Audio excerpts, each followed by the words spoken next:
আসসালামু আলাইকুম রহমতুল্লাহি ওয়া বারাকাতুহু। প্রিয় দেশবাসী, আপনারা অনেকেই হয়তো ধর্ষণের শিকার অসুস্থ মেয়েটির বর্তমান আপডেট জানার জন্য উদ্গ্রীব হয়ে আছেন।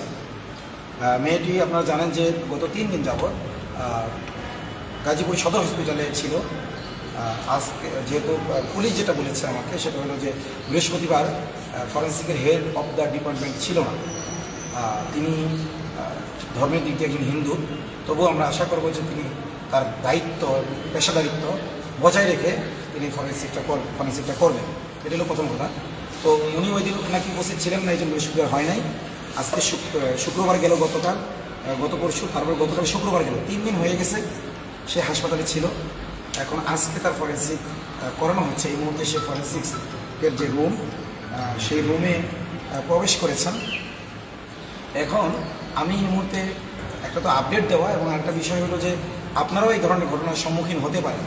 এই জন্য আপনাদেরকে বলছি বিষয়টা, যে ফরেন্সিক করলে সাধারণত যেই দিন ধর্ষণের শিকার হয় ওই দিনই যদি ফরেন্সিক করা যায় তাহলে এটা পজিটিভ আসে। এরপরে যদি আপনার তারপরে যদি সর্বোচ্চ 4 দিন বললাম, আমাদের একাধিক ডাক্তারের সাথে কথা হয়েছে যে 4 দিনের পরে এটা আসলে ওইভাবে পাওয়ার সম্ভাবনা কমে যায়। এই জন্য ভিকটিম পরিবারের পক্ষ থেকে ডিনাই করার সুযোগ থাকে যে আমরা ফরেন্সিক করাবো অথবা কি করাবো না, কারণ এটা না করানোরও সুযোগ থাকে, যেহেতু এখানে তার বডিকে উন্মুক্ত করা হবে ইত্যাদি ইত্যাদি। তো এই জন্য আরও 2 মাস সময় হয়ে গেছে। আমরা ফরেন্সিক ডিনাই করতাম বা তার পরিবারকে বলতাম ডিনাই করতে, যেহেতু তার পরিবার আমার পরামর্শ শুনতেছে। তো আমি কয়েকজন ডাক্তারের সাথে কথা বললাম, তারাও বললো যে আসলে 2 মাস সময় হয়ে গেছে, ফরেন্সিক রিপোর্ট এই মুহূর্তে ডিএনএ ম্যাচিং হওয়াটা কঠিন। তবে যেহেতু মেয়ে ভার্জিন, ওই বিষয়গুলো না আসলেও অন্তত তার যে ক্ষত তৈরি হয়েছে এবং সে যে অসুস্থ, এই টাইপের তো কিছু বিষয় হয়তো রিপোর্টে আসবে। হ্যাঁ, তো এই কারণেই মূলত মানে এই মুহূর্তে ফরেন্সিকে আমরা আছি। তবে এটা খুব গুরুত্বপূর্ণ বিষয় না, এটা এই জন্য বিষয় না, কারণ হলো গাজীপুরের যে কালিয়াপুরের যে পুলিশ অফিসার আব্দুল মান্নান, সে নিজে বলেছে যে আসামি স্বীকার করেছে, আসামি যে তার নির্জনে নিয়ে মেয়েকে মানে শারীরিক সম্পর্ক করেছে, ধর্ষণ করেছে, এটা স্বীকার করেছে। যেহেতু পুলিশ নিজেই স্বীকার করেছে এবং পুলিশ আমাদেরকে বলেছে, তখন এই আহমদ সাদিক ভাই ছিলেন, আরও অনেক ভাইরা আর এখানে অনুপস্থিত আছে। কালিয়াপুর থানায় ওই দিন যারা গিয়েছিল অন্তত 50 জনের মতো, অন্তত 50 জন লোকের সামনে পুলিশ বলেছে যে হ্যাঁ ও দোষ স্বীকার করছে। তখন আমি সাথে বলছিলাম যেহেতু দোষ স্বীকার করছে 164 কেন করার নেই আপনারা? তখন বললেন যে ফরেন্সিক রিপোর্টটা আসলে তারপরে ওকে রিমান্ডে নেব, তারপরে ধাপে ধাপে আগাবো। তো এইটা আমরা মনে করেছিলাম যে তারা সহজ সরলভাবেই কথাগুলো বলতেছে, কিন্তু পুলিশের যে কার্যক্রম, এতে আমাদের কাছে যে পুলিশের যে কার্যক্রম, এই যে মিথ্যা তথ্য দিয়ে জাতিকে বিভ্রান্ত করা, তো আমাদের কাছে মনে হয়েছে ফরেন্সিকের নামে এই 3 দিন তাকে হাসপাতালে আটকায় রেখে যাতে আমরা মেয়ের সাথে কোনো কথা বলতে না পারি। দেখেন, আমাদেরকে কথা বলার সুযোগ দেওয়া হয়নি। ফেস দ্য পিপলে ওই সময় লাইভে আসতে চাইছি, এটা সুযোগ দেওয়া হয়নি। এটা নিয়ে যখন ব্যাপক প্রচারণা করেছি, তখন তারা মেয়েকে নিয়ে মেয়ের মা বাবার অনুপস্থিতিতে জবানবন্দি নিয়েছে, এবং মেয়ে যেটা বললো যে তাকে কিছু কথা বলতে তারা চাপ সৃষ্টি করেছে। এখন মেয়েটা একটা ছোটো মেয়ে, এটা মেয়ে বললো, এবং মেয়ে এটা যে বলেছে এটার আমি আবার ভিডিও করেছি, এবং পুলিশ আমার ভিডিওতে বাধা দিচ্ছিল। তো পুলিশ এসে বাধা দিচ্ছে, এই অবস্থাতেও ও কথা বলতেছিল। পুলিশ বলতেছে যে আপনি তো এর কেউ না। তখন মেয়ে বলতেছে, আমি মেয়েকে বলছি আমি কি তোমার কেউ না? বলছে হ্যাঁ উনি আমার লোক। মেয়ে কথা ওইখানে স্পষ্টভাবে পুলিশকে বলেছে। এরপরেও পুলিশ মেয়ের সাথে কথা বলতে আমাকে অনেক বাধা সৃষ্টি করছে। তো যাই হোক, তো এখন আমার কাছে যেটা মনে হচ্ছে, আসলে এগুলো মনে হচ্ছে, এগুলোর 100% প্রমাণ যে আমি দিতে পারবো এটা না। যেহেতু পুলিশ 100% মিথ্যা কথা একটা তাদের ভেরিফাইড ফেসবুক পেজে লিখেছে যে 2 দিন তাকে কী করছে, এর আগেও 2 দিন মেয়ে পালাই গেছিল, স্বেচ্ছায় ফিরে আসছে, এই তথ্যটা মেয়েও না করছে, মেয়ের বাপ না করছে, মেয়ের মা না করছে, মেয়ের বাড়িওয়ালা পর্যন্ত না করছে, যেই বাড়িতে তারা ভাড়া থাকতো, ঠিক আছে, সে পর্যন্ত না করছে। তো পুলিশের ভেরিফাইড, আচ্ছা পুলিশ যদি এই তথ্য পেয়ে থাকে তাহলে সে তার মা বাবাকে দিয়ে ভেরিফাই করবে না? বা আমরা তো মেয়ের পক্ষের লোক, পুলিশ আমাদের সাথে কোঅপারেট করবে না? আমাদেরকে জানাবে, আমরা সম্মিলিতভাবে এটা বিবৃতি দেবো, তো যাই হোক, তো এইভাবে মানে আমাদেরকে জায়গায় জায়গায় আপনার মানে আমরা হেনস্থার শিকার হচ্ছি আসলে, কিন্তু আমরা এর শেষ দিকে সারবেন ইনশাআল্লাহ। এবং গাজীপুরের সর্বদলীয় ওলামা একরাম আসছিলেন, এই যে মাওলানা মামুনুল সাহেবের দলের যিনি ওই কি জানি নাম না, না, ওনার নাম কি? মাওলানা সাহেবের নাম যিনি মুফতি আব্বাস এবং মাহবুব আরিফি, মুফতি আব্বাস সাহেব, মাহবুব আরিফি সাহেব, তারপরে জুনাইদুল আখতার সাহেব, ওনারা একটু আগে গেলেন এখান থেকে, ইউসুফ খান সাহেব।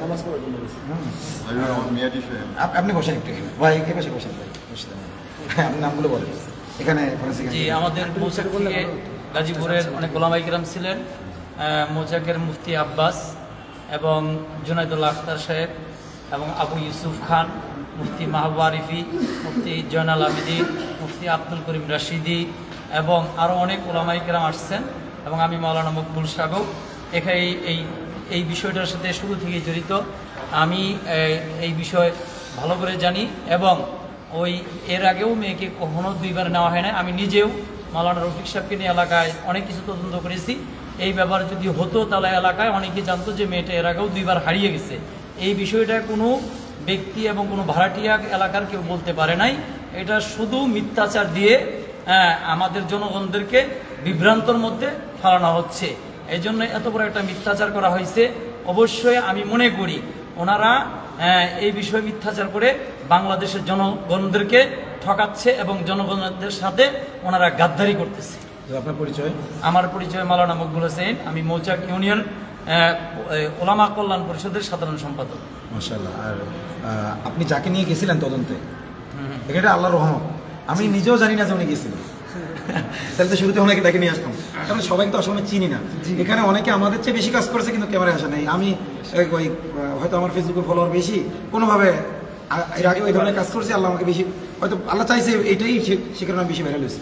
কিন্তু এখানে আলহামদুলিল্লাহ যথেষ্ট ওলামা একরাম এটার পিছনে কাজ করতেছে আলহামদুলিল্লাহ। এই যে যেমন ওনারা দুজন তদন্ত গেছে, আমিও জানি ওলামায়ে কেরাম, কারণ যেহেতু এটা মৌচাকের ওলামায়ে কেরাম এটা কাজ করছেন, এই জন্য মৌচাকের ওলামায়ে কেরাম যখন এই পুলিশ থেকে বিভ্রান্ত আসে তখন তারা আরও সোচ্চার হয়ে যান আসলে ঘটনাটা কি পূর্বে ঘটেছে কিনা। এই জন্য মৌচাকের ওলামায়ে কেরাম এটা মানে নিখুঁতভাবেই তদন্ত করছেন যে এটা খুঁজে পাওয়া যায় নাই এবং ইতিপূর্বে গেছে এটা খুঁজে পাওয়া যায়নি। জি মাশাআল্লাহ।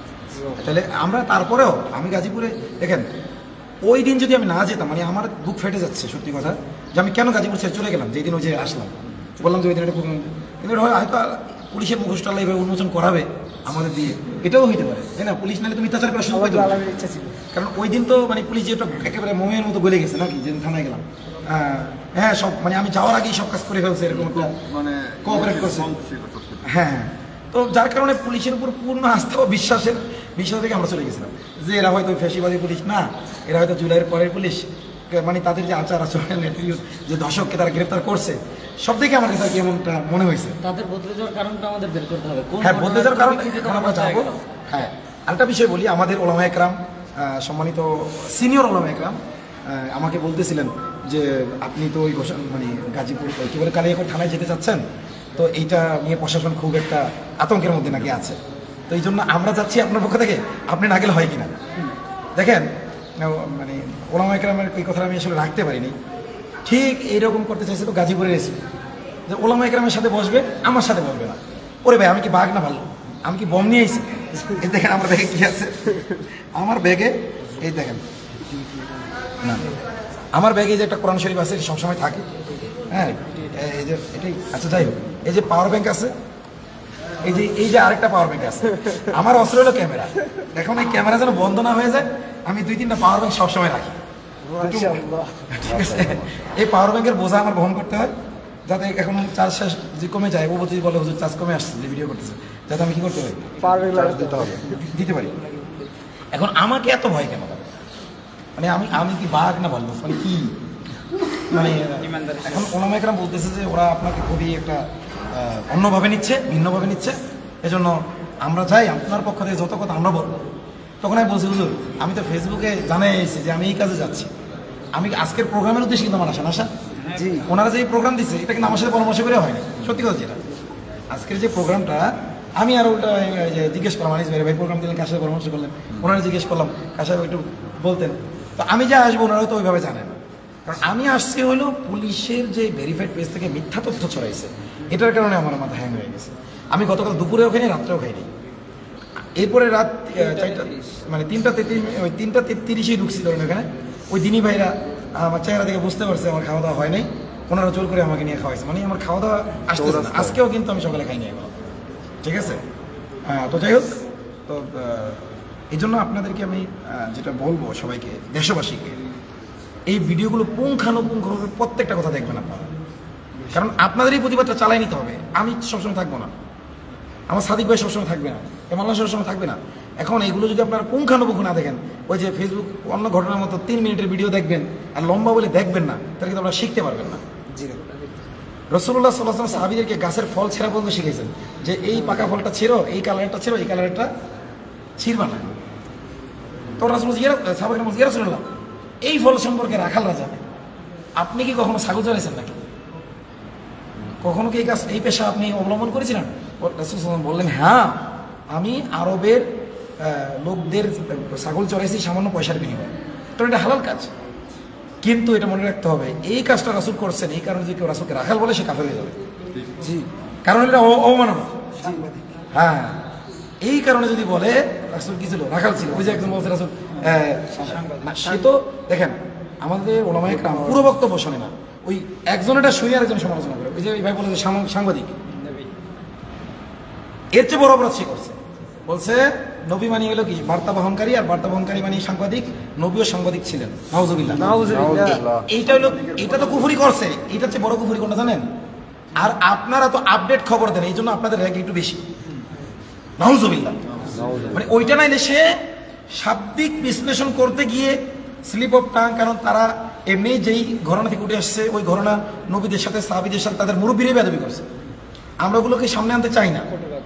তারা বলে যে আমরা, তারাও বলে সামনে আনতে চাই না, আমরাও চাই সামনে আনতে চাই না, কিন্তু তাদের মুরব্বীদের থেকে যেটা শিখছে নগ্ন সমালোচনা, যে একজন সাধারণ মানুষের জন্য সমালোচনা যেই ভাষায় করা যাবে, তারাও মানুষ, আমরাও মানুষ, তাদের সমালোচনা আমরা ওই ভাষায় করতে পারবো। মানে তাদের মুরব্বীরা এগুলো বলে গেছে না, এখন তারা বলে যে ওই কথা মানি না, কিন্তু ওদের কর্মে তো সেটাই প্রকাশ পায়। কোনো মহব্বত নাই যেন এদের, মানে এর মধ্যে শিক্ষা রয়ে গেছে। তো এখন এই ভাইয়ের কথায়, আমার কথার নাম লতা, মূল যে কথা যেন লাগবে সেটাই চলে যাচ্ছে অন্যদিকে। আস্তাগফিরুল্লাহ। তো তারপরেও এটা একটা গুরুত্বপূর্ণ ইস্যু ছিল, যেহেতু কথাটা এসে গেছে, এই জন্য আমি বলে দিলাম যে এই সকল রাসূল সাল্লাল্লাহু আলাইহি ওয়াসাল্লাম এই কাজ করেছেন। বলা যাবে যে রাসূল পারিশ্রমিকের বিনিময়ে ছাগল চড়িয়েছেন, কিন্তু রাখাল ছিলেন। কাউবয়, এভাবে বলা যাবে এটা, কারণ এটাকে তুচ্ছ, মানে তুচ্ছতা বোঝানো হয় না এসব শব্দ। রাসূলের শানে এটা আমরা এভাবে বলবো না, মানে বাস্তবতা ওইটাই, কিন্তু শব্দ চয়নের সতর্কতা। যেমন আল্লাহ বলেছেন, আশাররুন উরিদা বিমান ফিল আরদি আও আরাদা বিহিম রাব্বুহুম রাশাদা। জমিনবাসীর সাথে কি অকল্যাণের এরাদা করা হয়েছে, ইচ্ছা করা হয়েছে, নাকি তাদের রব তাদের সাথে কল্যাণের ইচ্ছা করেছেন? খাওয়া হয়েছে সেটা কিন্তু আমি খেয়েছি, কিন্তু বলার ক্ষেত্রে পার্থক্য। তো আল্লাহ তাআলা কোরআনে আদব শিখিয়েছেন যে কল্যাণ অকল্যাণ সব আমার পক্ষ থেকে, কিন্তু ডাইরেক্ট অকল্যাণের সম্পৃক্ততা তোমরা আমার দিকে করো না। কারণ অকল্যাণ যে দেই, এটা 3টা যে কোনো একটা কারণে দেই, সেই বিষয়ে আমি যাচ্ছি না। সেই সবগুলোই বান্দা রিলেটেড। যেই কারণে আল্লাহ কল্যাণ দেন বা যেই কারণে অকল্যাণ দেন, কল্যাণ যেটা দেন এটা আল্লাহ এহসান করে দেন, আর অকল্যাণ যেটা দেন ওই 3টা কারণেই কি অকল্যাণ দেন, বান্দা রিলেটেড। এই জন্য আল্লাহর দিকে এভাবে বলা যাবে কল্যাণ অকল্যাণ সব আল্লাহর পক্ষ থেকে হয়, কিন্তু এই আমি রোগ হয়েছি, আল্লাহ মানে রোগী বানাইছে, এভাবে বলা যাবে। ইব্রাহিম আলাইহিস সালাম ফাইদা মারিয়াতু ফাহুয়া ইয়াশফিন, আমি যখন অসুস্থ হই তখন তিনি আমাকে সুস্থ করেন। আচ্ছা, অসুস্থ করে কেটা? আল্লাহ। তাহলে কিন্তু উনি কিন্তু ওইভাবে বলেনি আল্লাহ আমার অসুস্থ করেছে, আল্লাহ আমার সুস্থ করেছে, সমান সমান। তাহলে তার কৃতজ্ঞতা কি আদায় করবো? বলছে ফাইদা মারিস, আমি যখন অসুস্থ হই, হয়তো আমি কোনো জীবাণুযুক্ত জিনিসের কাছাকাছি হয়েছিলাম, অথবা হয়তো এর মাধ্যমে আল্লাহ আমাকে প্রতিদান দেবেন, যে কোনো একটা। তো এই জন্য এই আদবগুলো আমাদের রক্ষা করতে হবে, বেয়াদবদের থেকে সতর্ক থাকতে হবে। বেয়াদবদের সোহবতে গেলে আপনি বেয়াদব হয়ে যাবেন। আমি নিজে এটার প্রমাণ, ঠিক আছে? আমি নিজে প্রমাণ। আমি যখন দেখতেছিলাম বেয়াদবি ছাড়তে পারতেছি, সত্যি কথা, অনেকে আমার পরামর্শ দেয়। এই আমার সাথে ভাই আমাকে অনেকদিন পরামর্শ দিয়েছে, ভাই আপনার সব কাজ ভালো, কিন্তু আপনার পাশে দাঁড়াতে পারি না। কারণ কি, আপনার পাশে আজকে দাঁড়াবো, আরেকজন আলেম বলবে যে তুমি বেয়াদবের সাথে কাজ করো, আবার আমাদের সাথেও কাজ করো, তাহলে আমরাও তো বেয়াদবের, মানে এই যে একটা বিষয়। তো আপনি ভাই অনেক পরিবর্তন হয়েছেন, আমরা কবুল করুন। আমিন আমিন। দিনের রাহাবার হিসেবে আমরা তার রাহাবার হিসেবে আমরা চাই। আমিন। আল্লাহ তাআলাকে কবুল করুন। রাহাবার হিসেবে আমাদের পাশে থাকতে চাই, আমরা চাই আমরা রাহাবারি করেন, আলেম হিসেবে সেটা আমরা চাই। আল্লাহ তাআলা আপনাকে আরো মাকাম দান করুন। ভাই ভিউয়াররা কমেন্ট করতেছে, এখন মূল বিষয়টা সঠিক আরেকবার ইয়ে করে। তো যাই হোক, আমি না এটাও মূল বিষয়, কারণ আজকে আমাকে বিচ্ছিন্ন করার চেষ্টা করা হচ্ছে না কেন? জি জি, আলহামদুলিল্লাহ ওলামায়ে কেরাম আসছেন, কিন্তু আমাকে চেষ্টা করা হচ্ছে, অনেক চেষ্টা করা হচ্ছে। এই গোয়েন্দা বিভাগ পুরোপুরি কাজ করতেছে আলেমদের থেকে আমার কি করার জন্য, বিচ্ছিন্ন ফাটল করার জন্য। এত আলেম আসবে তো কল্পনা করিনি। আলহামদুলিল্লাহ তারা অবশ্য আমার জন্য আসেনি, তারা আসছে একটা জাতীয় ইস্যুতে, এই ইস্যুটাকে জাতীয় ইস্যু মনে করে আসছে। আমার জন্য আসছে এটা আমি মনে করি না। আপনার ভাই তো খুব খুশি। তো যাই হোক, হ্যাঁ আমাকে পেয়ে ওনারা খুশি হয়েছেন, আলহামদুলিল্লাহ। এটা আমার মূল বিষয় চলে গেলে ভালো হয়। তো তারপরে বলি, এই যে যেটা বলছিলাম যে সৌবত যেরকম লোকের নেবেন ওইরকমেরই কি ওইরকমই আপনার হয়ে যাবে। তো আমার সাথে যারা ছিল নিঃসন্দেহে তারা দিবে, নিঃসন্দেহে তারা মুখলেস ভাই, কিন্তু ওরা আমার কাছে ইসলাম হইতে আসে, আমি তো কারোর সাথে ইসলাম যাচ্ছি না। এখন আমি কাদের সাথে মিশতেছি, আমার মতো লোকের সাথে মিশতেছি, তাহলে আমার মিশতে হবে আদবলাদের সাথে, তাহলে ওই জিনিসটা আমার মধ্যে আসবে। এটা কিতাবে আসে না আসলে। তো যখনই এটার উপলব্ধি হয়েছে তখনই খোঁজা শুরু করছি। তো আলহামদুলিল্লাহ আমি আল্লামা মহিবুল্লাহ বাবু নগরী এবং আল্লামা জুনাইদ বাবু নগরীর খুব ঘনিষ্ঠ একজন আত্মীয়, যিনি আমাকে বলেছেন তুমি আমার শায়েকের ব্যাপারে এটা বলেছো, আমার অনেক কষ্ট লাগছে, তুমি এভাবে সমালোচনা করেছো, অথচ তুমি জানো না আমার সবই এই কাজ নিজে থেকে করেনি, এই কথা নিজে থেকে বলেনি, আমাকে মিসগাইড করা হয়েছে। ওনার বয়স কোন জায়গায় গেছে, তুমি এত ওই বয়সে গেলে তুমি কি করবা, এটা একটু কল্পনা করো। তুমি তো আমার চোখে পানি এসে গেছে। আমি তার সাথে এতে কাপে ছিলাম, কথা বলছেন, কিন্তু বায়াত হইতে আমি সাহস পাইনি। কেন পাইনি? যে আমি আসলে নিজেকে কন্ট্রোল করতে যদি না পারি, পরে ওনার বদনাম হবে যে সে অমুকের সাথে নিসবত রাখে। ওনার সাথে আমি সম্পর্ক রাখছি, ওনার থেকে আমি পরামর্শ নেই, কিন্তু এখনও কেউ আমাকে জিজ্ঞেস করে বলি না যে ওনার সাথে আমার সম্পর্ক, কারণ আমি দেখি যে পুরোপুরি কি এগুলো ছাড়তে পারি কিনা। সমালোচনা মানে করাই বাদ দিয়ে দিয়েছি প্রায়, তারপর করলেও বাস আদবের সাথে করবো না, লিখি এই যে ভাইদের হাতে দিয়ে দেবো যারা আদব রক্ষা করে কি করতে পারে। তো যাই হোক, এইটার কারণে আলহামদুলিল্লাহ আমি কি হয়েছি, ইমপ্রুভ হয়েছি কিছু। ওইটা আমার সমস্যা আসলে, সমালোচনা করা তো সমস্যা না। আল্লামা ইসলাম সাহেবের এলমি সমালোচনা করা যাবে না, আব্দুল মালিক সাহেবের এলমি সমালোচনা করা যাবে না, কিন্তু এলমি সমালোচনা করতে গিয়ে শব্দ চয়নে আমি অনেক রকমের ভুল করেছি, সীমালঙ্ঘন করেছি। ইনশাল্লাহ ওনাদের কাছেও যাবো, ইনশাল্লাহ এই বিষয়গুলো নিয়ে আমরা ওনাদের থেকে ক্ষমা সরাসরি চেয়ে নেব ইনশাল্লাহ। এবং যারা কবরে চলে গেছেন, কবরে গেলে আমার তাদের কথা আমি না শুনলে আমার কথা তারা শুনবেন, এটা দিয়ে একান্ত একটা ভিডিও। তো ইনশাল্লাহ আমি সেখানেও যাই, আমাদের কাছে ক্ষমা চেয়ে নেব। আমার এতে কোনো হীনমন্যতা কাজ করে না ভাই। মুমিন কে আত্মায় মুমিন আমি কামাল্লাহ জানবা না, কেউ আমাকে এই মাপ চাইজ দেখে খোটা দেবে এটা আমি পরোয়া করি না। অনেকে বলে যে আপনি এর আগেও মাপ চাইছেন, ওরা থাকতে পারেনি। সত্যি আমি চেষ্টা করেছি, থাকতে পারিনি। সামনে না হবে কি হবে না গ্যারান্টি আমি দিতে পারি না, তবে আমার প্রতিজ্ঞা করতে হবে, চূড়ান্ত হবে। এটাই তো তবা। আমি চূড়ান্ত প্রতিজ্ঞা করবো যে এটা আমি করবো না, বাই চান্স যদি হয়ে যায় আবার তবা করবো। এখন এই জন্য কেউ যদি আমাকে গ্রহণ না করবে, দুনিয়ার মানুষ এই যে গ্রহণ করা না করে তোমার কিছু আসে না। এই জন্য বলছি বেয়াদবদের সোহবতে থাকবেন না। যারা নবীদের নিয়ে সমালোচনা করে, সাহাবীদের নিয়ে সমালোচনা করে, তাদের ক্ষেত্রে শব্দ চয়নের ক্ষেত্রে ই করে, আপনিও বেয়াদবের সোহবত থাকলে বেয়াদব হয়ে যাবে। ঠিক আছে, আমি আমার যে জিনিস সোহবতে ছিলাম, বেয়াদব বলছি না তাদেরকে আমি, কিন্তু আমি বলছি মানে তারা তো আমার জুনিয়র, মানে আমি আমার কোনো সিনিয়রের সাথে চলি, আমি সব আমার জুনিয়রদের সাথে। এখন তারা কি আমাকে সংশোধন করতে পারে না? জুনিয়ররা কখনো পারে না সংশোধন করতে, সিনিয়রদের। এখন ধরেন যাকে সিনিয়র হিসেবে নিছি, উনি বলছে তোমার এই কথার কারণে কারামুক্তি আন্দোলনের পদ স্থগিত করা হলো। পরবর্তীতে অফলাইনে মিটিংয়ে সিদ্ধান্ত নেওয়া হবে, যখন এতমিনান হবে যে তুমি ঠিক হয়েছো, তারপরে কারামুক্তির পদ তোমাকে আবার ফিরে দেওয়া হবে। আমি মেনে নিছি। এখন আমার জুনিয়র বললে কি মেনে নিতে পারতাম? বলেন, জুনিয়র বললে মেনে নিতে পারতাম? ওখানে অনেক সিনিয়ররা ছিল, আমি নাম বলতেছেন, খাস মজলিসে আমাকে ভালো মতো ওনারা ধোলাই করছে, এবং আমি মনে করি ধোলাই আমার প্রয়োজন ছিল। যাই হোক, কথার নাম লতা, অনেক কিছু চলে আসলো। রাসূল সাল্লাল্লাহু আলাইহি ওয়াসাল্লাম কি করেছেন, কোন ফল খেতে হবে এটাও বলেছেন। তার মানে কি, এটা শিখাইছেন রাসূল সাহাবীদেরকে, দুনিয়াটাও রাসূল শিখিয়েছেন, যেটা রাসূল জানেন সেটা শিখিয়েছেন। আবার অনেক সময় দুনিয়াবি অনেক বিষয়ে কথাবার্তা রাসূল বলেছেন, যেটা পরে দেখা গেছে যে না এটা না, আল্লাহ জানাই দিয়েছে, বলছেন আগে তোমাদের এটা বলছিলাম, এখন এইটা না, তোমরা এইটা মানো। কারণ রাসূল তো অভিজ্ঞতা লব্ধ কথা বলেছেন অনেক সময়, পূর্ব অভিজ্ঞতা থেকে। তো যাই হোক, এই কারণে রাসূলও ভুল করেছেন, ডাইরেক্ট এভাবে বলা যাবে না। কারণ যেহেতু রাসূলের ভুলের সংশোধন আল্লাহ করে দিয়েছে, আল্লাহ বলবে রাসূলকে, তুমি আমি বলার ক্ষমতা রাখি। ফাআসা ভাই বসেন, আচ্ছা ফাআসা আদামু রব্বা, এটা আল্লাহ বলবে যে আদম তার রবের সাথে নাফরমানি করেছে, আমি বলতে পারবো, শুধু কোরআন তরজমা হিসেবে বলতে পারবো যে আল্লাহ বলেছেন এটা, যে কিন্তু আমি না আদম আসলামকে নাফরমান বলতে পারবো। কেন? তিনি সামান্য মুহূর্ত গুনাহ করেছেন, তওবা করেছেন কত মুহূর্ত, এবং তার তওবা কবুলের গ্যারান্টি আল্লাহ দিয়েছেন কোরআনে। হ্যাঁ, তুমিও বলার কেন এইভাবে? তুমি একটা আয়াত নিয়ে তাকে অপরাধী সাব্যস্ত করো, কিন্তু আরও যে আয়াত আছে। হ্যাঁ, ঘটনা বর্ণনা হিসেবে বলতে হলে যেটুকু আছে ওইটুকু, নিজের থেকে কোনো এলিগেশন যেটা আমরা সাধারণ মানুষকে দিয়ে দেওয়া যাবে, হজরত তো এখন হজরত আমাদের এখন কমেন্টে বারবার এই রিকোয়েস্ট আসতেছে যে আসলে আপডেট মানে প্রশাসন কি কিছু জানিয়েছে ক্লিয়ারলি? আচ্ছা, প্রশাসনের আপডেটটা হলো আমরা এখন কালিয়াকৈর থানায় যাব এবং যেটা বললাম ওলামা একরাম বলছে যে প্রশাসন নাকি ভয় পাচ্ছে আমি গেলে। ওলামা একরামকে বলছে আপনারা আসেন। ওলামা একরাম আমাকে এটা বলেছেন যে আপনি না গেলে মনে ভালো হয়। ঠিক একইভাবে মিসগাইড করতে চাইছিল কোথায়? কুড়িগ্রামে। তো আলহামদুলিল্লাহ কুড়িগ্রামের ওলামা একরাম এ ফাঁদে পা দেন নাই।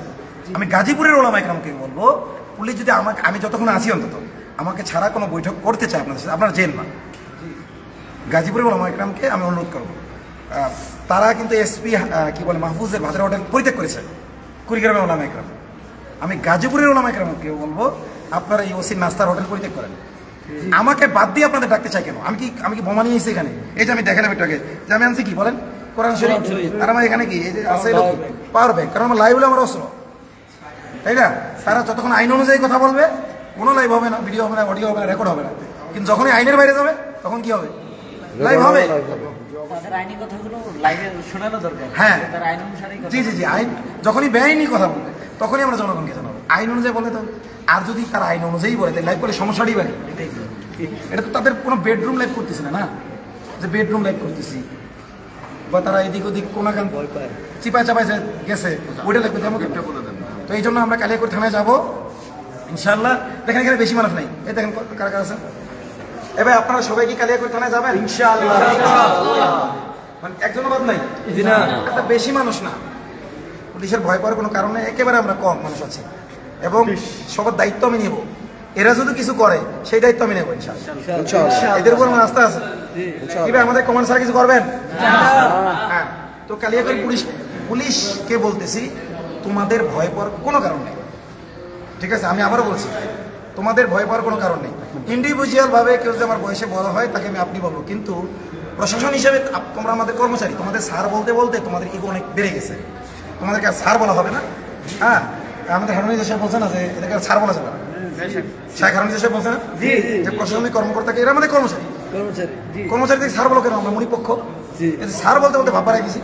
তো আমরা আসবো, আইনের মধ্যে থেকে আপনারা আমাদের সাথে কথা বলবেন, ফর্মালিটি মেনটেন করবেন, আমরা কথাবার্তা বলে চলে আসবো, তাই না? এখানে তো লুকোচুরির কিছু নেই। আপনার যদি আপনি দোষী না হন, আপনি যদি অপরাধী না হন, আপনি ক্যামেরাকে ভয় পান কেন? আমরা তো ভয় পাই না। আমরা তো যা বলি এমন তো রেকর্ড করে এডিট করে তারপর স্যার। কারণ কি আমাদের মনে যা আছে, মুখেও তা আছে, কর্মে আমরা তাই করি আমাদের। কিন্তু আপনাদের ভিতরে ওই যে হাসিনা যে হারাম পোস্ট করে খেয়ে গেছে না, ওই হারামটা বেরোতে সময় লাগবে। হ্যাঁ, এবং আমাদের এই জিনিসগুলো আমরা পজিটিভ নেন। এই যেমন আমাদের মুরব্বীরা আমাদের শাসন করে, আমরা পজিটিভ নেই, কারণ আমরা মালিক পক্ষ, আপনারা কর্মচারী পক্ষ। আমরা মাঝে মাঝে আপনাদের শাসন করবো জনগণ, এবং এটা কথার শাসন। ভালো আপনাদের প্রতি ভালোবাসা বিষয়টা হলো আপেক্ষিক। এটা হলো ওই যে ভালোবাসা তো না, সৌজন্যতা দেখালে সৌজন্যতা পাবেন নাকি? ভালোবাসা তখন দেখাবো যখন হইলো একবার কোরআন হাদিস অনুযায়ী আপনারা চলছে, তাই না? এরা কিন্তু ভালোবাসবো না আপনাদের, তবে সৌজন্যতা দিবেন, সৌজন্যতা পাবেন। সৌজন্যতা দেখাবেন না, সৌজন্যতা পাবেন না। দেখেন এসপি মাহফুজ প্রথমে সৌজন্যতা দেখাইছে, আমিও দেখাইছি, পরে সে আবার তেরামি করছে, আমিও তেরামি করছি। আবার যখন সে আবার সৌজন্যতা দেখাইছে, আবার আমরাও কি করছি? সৌজন্যতা দেখেছি। তো গিভ অ্যান্ড টেকের সম্পর্ক হইতে হবে। এছাড়া কোনো পাম্পটি অমুক আলেম দিয়া তমুক আলেম দিয়া, এই যে এখানে অন্তত 10-15 জন আলেম আসছিলেন, সবাই আমাকে বলতেছিলেন যে ভাই আমরাই যাই, আপনার যত। আমি বিনয়ের সাথে তাদের এই কথা বলছি, হুজুর না আপনার গেলে আমাকে যদি আপনারা যেতে চান, আমি মনে হয় আমাকে নিয়ে গেলে ভালো হয়। এরপর যদি আপনারা আল্লাহ যেতে চান সেটা তাদের ব্যাপার, কিন্তু আমি এতে সন্তুষ্ট না। কারণ তারা ভাগে ভাগে বৈঠক কেন করবে? নিশ্চয়ই আমাদের মধ্যে কি করবে? তারা ফাটল করবে, আমাদের মধ্যে তারা ফাটল তৈরি করবে। এই জন্য আমরা ঐক্যবদ্ধভাবে বৈঠক করবো প্রশাসনের সাথে, যাতে কোনো কিনা হয়, কোনো ধরনের ফাটল না হবে, কোনো ভুল মেসেজ যাবে না। ঐক্যবদ্ধভাবে একটা জাতিকে আমরা জানাবো, এটাই ভালো। আর ফরেন্সিকের যে বিষয়টা, যেটা তোমার লাইভে আসছে, শুরুতে বলেছি, আবার বলছি যে 2 মাস হয়ে গেছে। এরপরে যিনি হেড অফ দ্য ডিপার্টমেন্ট আছেন, তিনি বৃহস্পতিবারও তিনি মানে অনুপস্থিত থেকে এটা করার নেই, ফরেন্সিকটা দেরি করেছেন, লেন্থি করেছেন। পরে আমরা জানতে পেরেছি তিনি একজন হিন্দু, ঠিক আছে? এখন উনি বায়াস কিনা ওনার ধর্মের প্রতি অসম্ভব না, কিন্তু আমরা আশা করবো উনি দায়িত্বশীলতার পরিচয় দিবেন। আচ্ছা, উনি যদি দায়িত্বশীলতার পরিচয় দেন, তবুও কি ফরেন্সিক রিপোর্টে কি আসবে? যেহেতু 2 মাস হয়ে গেছে, অনেক ডাক্তাররাই বলতেছে এতে তেমন কিছু না আসতে পারে, কারণ সময় তো অনেক লম্বা হয়ে গেছে। এই 2 মাসে কতবার গোসল করা হয়েছে, তারপরে কতবার মানে আপনার ওয়াশরুম ইউজ করা হয়েছে, ঠিক আছে, এই কারণে না আসার সম্ভাবনাই বেশি। তারপরে যেহেতু এটা ভার্জিন ছিল, দেখেন মানে তাদের অভিজ্ঞতা অনুযায়ী কি জুবানবন্দিসহ আরো অনেক তথ্যের মাধ্যমে এটা প্রকাশ পায়। জি জি। এটাকে আমরা বাস্তবায়ন করি। আরেকটা বিষয় হলো ধর্ষক তো স্বীকার করছে, কালিয়াকৈর থানার আপনি মামলা তো স্বীকার করছে যে ধর্ষক আমাদের ওসির স্বীকারোক্তি আছে। ওসি নিজে বলছে যে আমাদেরকে কি করছে, মানে ধর্ষক বলছে হ্যাঁ আমি তার সাথে সে তার ধর্ষণ শব্দ ব্যবহার করে নাই, বলছে যে আমি তার সাথে করছি, ঠিক আছে। এবং মেয়ে বললো যে আমি জিজ্ঞেস করলাম মেয়েকে কয়বার করছি, নজরুল্লাহ আমার এবার বলাটা উচিত হয়নি। তারপরে আমি বলছি মা আমি তোমার বাবার মতো না জানলে তোমাকে আমি সহযোগিতা করতে পারবো না। এইভাবে বলে তাকে জিজ্ঞেস করি তোমাকে কতবার অত্যাচার করছে, যে অত্যাচার করতে বুঝতে পারছি কি বলছে যে আমাকে 2 বার করার পরে আমি এরপরে আমার আর কোনো সেজ নাই। এরপরে 3 দিন আমার সাথে কি হয়েছে, কে কি করছে আমি কিছুই জানি না, ঠিক আছে। তো এরপরে তো আর কোনো স্টেপ লাগে না। তারপরে পুলিশ যেটা দিছে, পুলিশ যেহেতু মিথ্যাবাদী একবার হয়েছে, এখন আমরা প্রত্যেকটা কাছে পুলিশকে সন্দেহ করি, পুলিশকে বিশ্বাস করার কোনো বিশ্বাস করার জায়গা নেই। এটা এমন যদি হয়তো থানা পুলিশ ফাঁড়িতে মিথ্যা বলছে, নষ্ট করে ফেলেছিল। পুলিশের হেডকোয়ার্টার থেকে যে একটু জোরে বললে ভালো হয়। পুলিশের হেডকোয়ার্টার থেকে যে স্ট্যাটাস তারা দিয়েছে এবং এই স্ট্যাটাসটা পুরোপুরি বাংলাদেশের আইনের পরিপন্থী। তার মানে যখন আইনের পরিপন্থী কোনো স্ট্যাটাস সামাজিক যোগাযোগের মাধ্যমে এই পুলিশের হেডকোয়ার্টার থেকে দিতে পারে, তাহলে আমরা কিভাবে আশা করতে পারি যে আমরা সঠিক বিচার পাবো? এটা কখনোই আমরা তাদের উপর বিশ্বাসটা রাখতে পারি না। আদায় করে নিতে এই সঠিক বিচার আমাদেরকে আদায় করে নিতে হবে। আমরা যদি আদায় করে নিতে না পারি তারা আমাদেরকে বিভিন্নভাবে ডাইভার্ট করবে। এই জন্য আমাদের সবার সজাগ থাকতে হবে। বিষয়টা হচ্ছে আমি কালকে খুব অবাক হয়ে গেছি যে ওনারা কোনো কিছু হঠাৎ করে যদি এরকম মেয়ের বাবা যে উনি তো এমনি গ্রাম্য মানুষ, আবার মনে করেন যে উনি পড়াশোনা তেমন একটা জানে না, গরিব মানুষ, সব দিক থেকে ওনারা একটু সবসময় আতঙ্কের মধ্যেই থাকে। এই মানুষটাকে যদি রাত 12টার সময় যদি বা 1টার সময় যদি কল দিয়ে বলে যে আমি আসতেছি, আমি যা বলবো আপনি সেরকমভাবেই আমাকে বলবেন, তাই এর থেকে নোংরা কাজ মনে হয় আর হতে পারে পৃথিবীতে, এর থেকে নোংরা কাজ আর হতে পারে। তো এইভাবেই তারা এদেশের যে গরিব মানুষদেরকে গরিব মানুষের যে বিচার পায় না, বিচারহীনতা যে তারা বুঝে, এটা পুলিশের কারণেই। পুলিশরা চাইলে এদেশে সব কিছু স্ট্রং হয়ে যায়, সব আপডেট হয়ে যায়। পুলিশরা চাইলে এদেশে মানুষের মধ্যে যে আইন, মানুষ যে আইন বুঝে না, এটা সব কিছু তারা করতে পারে। কিন্তু তারাই মূলত সামান্য কিছুর জন্য তাদের মান সম্মান